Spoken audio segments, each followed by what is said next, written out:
Hey there everybody! In this little short video I want to show you how to make a fragrant crystal grid. I was in my grocery store about a week or two ago and they had these most amazing scented roses, and I stopped and I asked the girl in the floral department, I said, are these sprayed with synthetics, because these just smell too exquisite and too amazing for cut roses to smell like this, and she promised me no, these are the natural fragrance of the roses, and they fill my guest room up with such a wonderful peaceful scent, and it even travels down the hallway and kind of finds its way through the rest of the house, very gentle and very loving, which that's what roses are. And I got home and I thought, I was so excited that I was going to put them in the room, and then I got home and I found this. One of them had broken off and I was just heartbroken because this of course was the biggest and most exquisite one in there. Sorry guys, you guys are beautiful too. So I thought, I don't want to throw this away and I don't want to take the petals off yet to dehydrate. So I thought I'm going to make a fragrant crystal grid just for you guys, okay?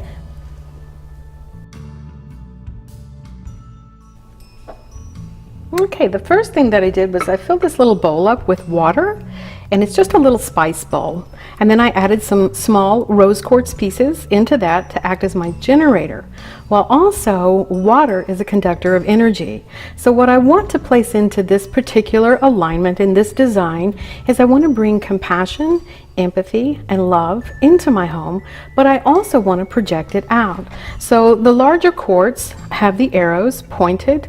If they have arrows, they have the points kind of pointed in. This one's a little triangle, so that's okay. But the pointiest part are pointing in to the circle. That's going to attract love and energy and bring it into your home in peace and harmony. The next thing I did was I decided I wanted to use the green calcite, and these have a pointed end also. These are terminated also, and the calcite resonates with the heart chakra also, but I want these to point out. So I got some of the pieces that I had, and you will work with the pieces that you have, and you can tell intuitively which pieces are going to work and which pieces that you don't really feel attracted to.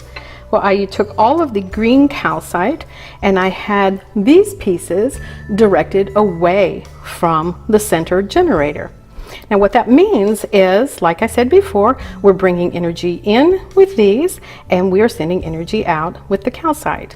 Now the rose quartz and the calcite, the green calcite, actually both resonate with the heart chakra. The next thing I did was set that beautiful fragrant rose right in the center.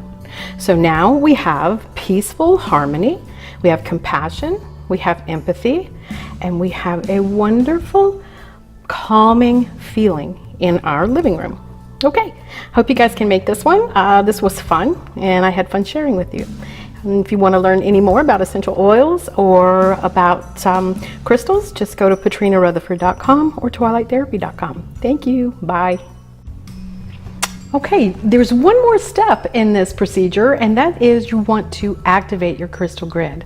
And I usually use my rose quartz for some of them. I have about 4 different pieces of crystal that I activate with, and I'm going to show you how to do that in a separate video. Okay, have a wonderful day. Bye.